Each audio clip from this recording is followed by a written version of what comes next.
നന്മ നിറഞ്ഞവരാ ഓട്ടോക്കാരാണ് കോഴിക്കോട്ട് നിന്ന് എപ്പോഴും നമ്മൾ അങ്ങനത്തെ കഥകളുമൊക്കെയാണ് കേൾക്കുന്നത്. അതിൽ നിന്ന് കാര്യങ്ങൾ അല്പം മാറുന്നുണ്ടോ? മോശം പെരുമാറ്റവും ക്രിമിനൽ സ്വഭാവവും ചിലരെങ്കിലും പുറത്തെടുക്കുമ്പോൾ നഗരത്തിൽ വർഷങ്ങളായി ഓട്ടോ ഓടിച്ച് ഉപജീവനം തേടുന്ന തൊഴിലാളികൾക്ക് എന്താണ് പറയാനുള്ളതെന്ന് നമുക്ക് കേൾക്കാം. ദീപക് മലയമ്മ നമുക്കൊപ്പം ചേരുകയാണ്. Good evening Deepak Malayamma. നല്ല ഓട്ടോക്കാരാണ് കോഴിക്കോട്ടുള്ളത് എന്ന് നമ്മൾ മറ്റിടങ്ങളിൽ നിന്നൊക്കെ മോശം അനുഭവം ഉണ്ടാകുമ്പോൾ കോഴിക്കോട്ടെ ഓട്ടോക്കാരെ കണ്ടുപഠിച്ചൂടെ എന്നൊക്കെയാണ് പണ്ടൊക്കെ പറയുമായിരുന്നത്. ഇന്നിപ്പോൾ കാര്യങ്ങൾ മാറുകയാണോ? ഇപ്പോഴുണ്ടായ ഈ സംഭവത്തിന്റെ പശ്ചാത്തലത്തിൽ എന്താണ് അവിടെ നിന്ന് കിട്ടുന്ന വിവരങ്ങൾ? Sujaya, very good evening. നേരത്തെ രഞ്ജിത്തിൻ്റെ ആ സ്റ്റോറിയിൽ കണ്ടതുപോലെ തന്നെ ജോസഫിനെ ആക്രമിച്ചവരെ കണ്ടെത്താൻ ഇതുവരെ സാധിച്ചിട്ടില്ല എന്നുള്ള സാഹചര്യമുണ്ട്. ഞാനിന്നിപ്പോൾ ഓട്ടോ തൊഴിലാളികളുമായി ബന്ധപ്പെട്ട അവരുടെ നേതാക്കളെയൊക്കെ വിളിച്ചിട്ട് ഈ എന്തെങ്കിലും നന്മ പ്രവർത്തികളൊക്കെ ചെയ്ത മനുഷ്യരെ രണ്ടുപേരെ എനിക്കൊന്ന് വൈകിട്ടത്തേക്കൊന്ന് പറഞ്ഞയക്കാമോ എന്ന് ചോദിച്ചു. അങ്ങനെ ചോദിച്ചപ്പോഴാണ് ഇങ്ങനെ നിരന്ന് നിൽക്കുന്ന തരത്തിലേക്ക് ആളുകൾ എത്തിയിരിക്കുന്നത്. അതായത് ആരെങ്കിലും ഒരു തെറ്റ് ചെയ്താൽ ആ തെറ്റ് മാത്രം ഉയർത്തി കാണിക്കപ്പെടുകയും മറ്റുള്ളവരെല്ലാം കുറ്റക്കാരാണെന്ന് പറയപ്പെടുകയും ചെയ്യുന്ന ഒരു സമൂഹത്തിൽ നമ്മൾ നിൽക്കുമ്പോൾ എന്തുകൊണ്ടാണ് ഇവരെ ഞാനിങ്ങനെ പ്രൊജക്റ്റ് ചെയ്യുന്നതെന്ന് ചോദിച്ചാൽ അതിനുള്ള ഒറ്റ ഉത്തരമേ ഉള്ളൂ. ഇവരൊക്കെ ചെയ്ത കാര്യങ്ങൾ അത്തരത്തിലുള്ളതാണ്. ഇത് അർഷാദ്, നിസാർ തുടങ്ങി എല്ലാവരും ഉണ്ട്. ഓരോരുത്തരുടെയും പേരെടുത്ത് പറയുന്നില്ല. നിസാർ, നിങ്ങൾ എന്ത് കാര്യമായിരുന്നു ചെയ്തിട്ടുണ്ടായിരുന്നു? ഒരു സ്ത്രീയുമായി ബന്ധപ്പെട്ട എന്തോ ഒരു സഹായം ചെയ്തല്ലോ. അത് എൻ്റെ മറ്റേ വണ്ടിയിലേക്ക് സ്വർണ്ണം വാങ്ങി വരുന്നൊരു പെണ്ണുങ്ങളുണ്ടായിരുന്നു. അവരെ കൊണ്ട് കുറച്ചങ്ങോട്ട് പോകുമ്പോൾ തന്നെ ഓൾക്ക് എന്തോ ഒരു ശാരീരികമായിട്ട് ബുദ്ധിമുട്ട് തോന്നി. അവർ വീണ് വണ്ടിയിൽ നിന്ന്. നേരത്തെ തന്നെ കോളേജിൽ കൊണ്ടുപോയി അവർക്ക് ട്രീറ്റ്മെൻറ്റും കാര്യങ്ങളൊക്കെ കൊടുത്തു. അവരെ ബന്ധുക്കളെ വിളിച്ചറിയിച്ച് ആ ബാഗിലുള്ള സ്വർണ്ണവും കാര്യമൊക്കെ തിരിച്ച് അവരുടെ കയ്യിൽ തന്നെ കൊടുത്തു. അവർക്ക് പറ്റിയില്ല. അവർക്ക് മൈനർ അറ്റാക്ക് എന്നാണ് പറഞ്ഞത്. പിന്നെ അതിന് ശേഷം ഇതേമാതിരി തന്നെ നമ്മളെ സ്റ്റാൻഡിന് മുമ്പ് നിന്ന് ഒരു യാചകം ഉണ്ടായിരുന്നു, അരക്കതായില്ലാത്ത ഒരാൾ. അദ്ദേഹത്തിൻ്റെ കൈമിൽ നിന്ന് ഇതേമാതിരി തന്നെ ഒരാൾ അവരെ മറ്റേ പൈസ ഒക്കെ തട്ടിപ്പറിച്ച് ഓടി. അവരെ വൈത്താൽ നമ്മൾ പോയി പിടിച്ച് ആ പൈസ അവരെ കൈമിൽ കൊടുത്ത് അങ്ങനത്തെ കുറേ കാര്യങ്ങളൊക്കെ നമ്മൾ ഓട്ടോ ഡ്രൈവർമാർ ചെയ്യുന്നുണ്ട്. ഇത് ഒരാളുടെ കഥ മാത്രമാണ്. അർഷാദ് എന്തോ ചെയ്തല്ലോ കഴിഞ്ഞ ദിവസമൊക്കെ നമ്മൾ വാർത്തയിലൊക്കെ കണ്ടിട്ടായിരുന്നു. ഞാൻ പള്ളിക്കണ്ടിയിലേക്ക് യാത്ര ചെയ്യുന്നതിൻ്റെ അടുക്ക് എനിക്ക് റോട്ടിൽ നിന്ന് ഒരു സ്വർണ്ണമാല കിട്ടിയതാണ്.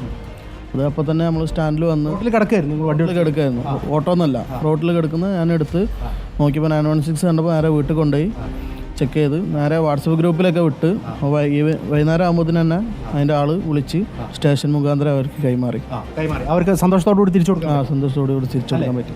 ഈ ചേട്ടനെ പറ്റി പറയേണ്ടത്, നമ്മൾ കോവിഡ് കാലത്ത് എല്ലാവരും സഹായികളായിട്ട് നിന്നിട്ടുണ്ട്, എല്ലാ തരം പ്രവർത്തനങ്ങളിലും ഇടപെട്ടിട്ടുണ്ട്. പക്ഷേ ചേട്ടൻ എന്താ ചെയ്തിരുന്നത്? 67 വാർഡിലാണ് എൻ്റെ വീടുള്ളത്. ആ വീട്ടിൻ്റെ അവിടെ എൻ്റെ മോള് മെഡിക്കൽ കോളേജ് ഹോസ്പിറ്റലിൽ ഓപ്പറേഷൻ കഴിഞ്ഞ് കിടക്കുന്ന ടൈമിനാണ് അവിടെ കോവിഡ് വന്നതെന്ന് അറിയുന്നത്. അങ്ങനെ ഞാൻ എൻ്റെ വണ്ടി എടുത്ത് കോവിഡ് രോഗികളെ ഹോസ്പിറ്റലിൽ എത്തിക്കാനും അവിടെ ടെസ്റ്റ് ചെയ്യാനും ഉള്ള എല്ലാ കാര്യങ്ങളും ചെയ്ത്. അന്ന് പറയുമ്പോൾ വേറെ ഓട്ടം പോലും ഇല്ല, വേറെ ഓട്ടം പോലും ഇല്ല. ഇത് വാർഡിൽ മാത്രമല്ല, ഒരു 5-8 വാർഡുകളോടും ഞാൻ അവിടെ ഓരോ ചെയ്ത്. ഇത് ഞാൻ പെട്ടെന്ന് പോവാണ്. അവരൊക്കെ കഥകൾ കൂടുതൽ ചോദിച്ചാൽ എത്ര രൂപയാണ് തിരിച്ചു കൊടുത്തത്? 1 ലക്ഷം രൂപ. 1 ലക്ഷം രൂപ കണ്ടപ്പം ഒന്ന് കയ്യിൽ വെച്ചേക്കാൻ തോന്നിയില്ലേ? ഇല്ല.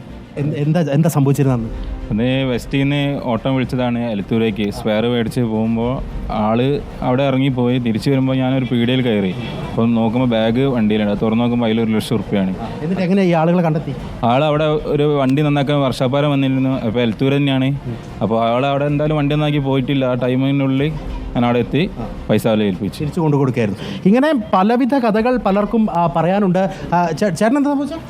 എൻ്റെ ബാഗിൽ കുറച്ച് ദീപാർ വണ്ടിയിൽ കയറിയിരുന്നു. ഒരു ഇതേമാതിരി വണ്ടിയിൽ സാധനം വെച്ച് മറന്നു പോയതായിരുന്നു. അതിന് ടൗൺ സ്റ്റേഷൻ മുഖാന്തരം യൂണിയൻ്റെ ആൾക്കാരുമായി ബന്ധപ്പെട്ട് അവരെ തിരിച്ചേൽപ്പിക്കുകയാണ്. സ്റ്റേഷൻ വഴി അത് 50,000 മുകളിലുണ്ടായിരുന്ന പൈസ ഉണ്ടായിരുന്നു. സുജയ, ഞാൻ ഇത്രയും പറഞ്ഞ് അവസാനിപ്പിക്കുന്നതിലേക്ക് പോകുന്നതിന് മുൻപ് ഇത് പറയാനുള്ള കാരണം ഇവരെ വെളുപ്പിച്ചെടുക്കുക എന്നുള്ള ഒരു ഉദ്ദേശം എനിക്കില്ല. പ്രത്യേകിച്ച് കോഴിക്കോട് നിന്ന് പറയുന്നത് കൊണ്ടല്ല.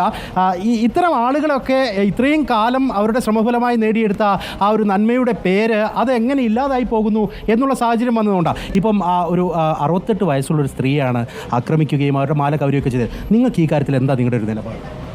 ഞങ്ങളുടെ നിലപാട് പറഞ്ഞിട്ടുണ്ടെങ്കിൽ എങ്ങനെയെങ്കിലും അവരെ കണ്ടുപിടിച്ചിട്ട് അത് ഞങ്ങൾക്ക് ഏൽപ്പിച്ച് തരാമെന്നുള്ളൊരു താല്പര്യമുള്ളത്. ഇങ്ങനത്തെ ആൾക്കാർ നമ്മളെ ഈ കോഴിക്കോട് ടൗണിലില്ല. നമ്മൾ പറഞ്ഞാൽ അത്രയും മാതൃകയായി ഓടുന്ന ഓട്ടോക്കാരാണ് ഞങ്ങൾ. ഇത്ര കാലമായിട്ട് ഈ CC-യിലുള്ള വണ്ടിക്കാർ ഇങ്ങനത്തെ ഒരു ക്രൂരകൃത്യങ്ങളും ചെയ്തില്ല. എന്ത് കിട്ടിയാലും കൊണ്ടു കൊടുക്കുന്ന ഓട്ടോറിക്ഷക്കാരാണ്.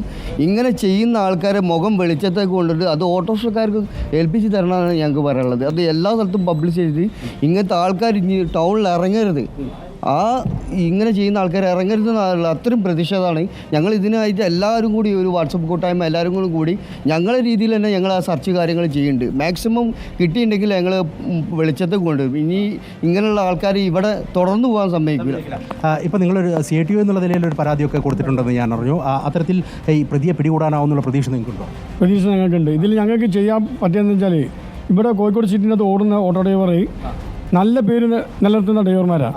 ഇതിന് കളം വരുന്ന രീതിയിൽ കുറേ ഡ്രൈവർമാർ ഇപ്പം പുതിയതായി കടന്നു വന്നിട്ടുണ്ട്. ഇതിന് നീക്കം ചെയ്യാൻ വേണ്ടിയിട്ട് ഇവർക്ക് ട്രാഫിക്കിൻ്റെ ഒരു നിയമം അറിയില്ല. അവർക്ക് കുറച്ച് പൈസ ഉണ്ടാക്കണം, ടൗണിൽ കൃത്രിമം ഉണ്ടാക്കണം എന്ന് പറഞ്ഞിട്ട് ജോലി ചെയ്ത് പോകുന്ന ആൾക്കാരാണ്. അവിടെ പിടിക്കപ്പെടുന്ന രീതിയിലേക്ക് ഒരു ഐഡൻറ്റി കാർഡ് ഇവിടെ പോലീസുകാർ തന്നെ ഇഷ്യൂ ചെയ്തിട്ടുണ്ട്. അത് നടപ്പിലാക്കാൻ വേണ്ടിയിട്ട് ഇടപെടാൻ വേണ്ടിയിട്ട് കർശനമായിട്ടുണ്ടാകുമെന്നുള്ള യൂണിയൻ ആവശ്യപ്പെട്ടിട്ടുണ്ട്. സുജയ, അത്തരത്തിലാണ്. അതായത് ഇവർ ആവശ്യപ്പെട്ട കാര്യം ഒരു ഐഡൻറ്റി കാർഡ് ഉണ്ടെങ്കിൽ അത് ഇങ്ങനെ കഴുത്തിലണിഞ്ഞ് മുന്നോട്ട് നിൽക്കുകയാണെങ്കിൽ അത് കോഴിക്കോടിന് തന്നെ വളരെ നല്ല കാര്യമായിരിക്കും. എന്തായാലും ജോസഫിനെ ആക്രമിച്ചവരെ അടിയന്തരമായി പിടികൂടണം. അല്ലാത്ത പക്ഷം ഇങ്ങനെ കഷ്ടപ്പെട്ട് പേര് ഉണ്ടാക്കുകയും ആളുകൾക്ക് സഹായം എത്തിക്കുകയും ചെയ്തവർക്ക് അത് വലിയ തോതിലുള്ള സൽപ്പേരിൻ്റെ കളങ്കമായി തീരുമെന്ന കാര്യത്തിൽ ഒരു തർക്കവുമില്ല. Okay, thank you Deepak. അതായത് ഏതൊരു ദുരനുഭവം ഉണ്ടാകുമ്പോഴും അതിൽ വേദനിക്കുന്ന 99% ആളുകൾ മറുഭാഗത്തുണ്ടാവും. കാരണം 1% കറപ്റ്റഡ് ആയിട്ടുള്ളത്, അല്ലെങ്കിൽ ഇങ്ങനെയുള്ള ക്രൈമിലേക്ക് പോകുന്ന ആളുകളുള്ളത്. ബാക്കിയുള്ള 99% നമ്മൾ അതേസമയം തന്നെ മറക്കുകയും അവർ ചെയ്ത നല്ല കാര്യങ്ങളൊക്കെ ആ സമയം കൊണ്ട് തന്നെ ഇല്ലാതാവുകയും ഈ ഒറ്റ ചീത്ത പ്രവൃത്തിയിലേക്ക് മാത്രം ഫോക്കസ് പോവുകയും ചെയ്യും. അതുകൊണ്ടാണ് ദീപക് മലയമ്മ അവിടെയുള്ള നന്മയുള്ള മനുഷ്യർ അവരിപ്പോഴും അവിടെ തന്നെയുണ്ട്. വർഷങ്ങളായി അവർ ആ രീതിയിൽ തന്നെയാണ്. അപ്പോൾ കള്ളനാണയങ്ങളെ തുറന്നു കാട്ടാൻ അവർ ആവശ്യപ്പെടുന്ന ഒരു ഐഡന്റിറ്റി കാർഡാണ്. ആ രീതിയിലുള്ള സംവിധാനങ്ങൾ ഉണ്ടാകുമെന്ന് നമ്മൾ പ്രതീക്ഷിക്കുന്നു. Thank you Deepak.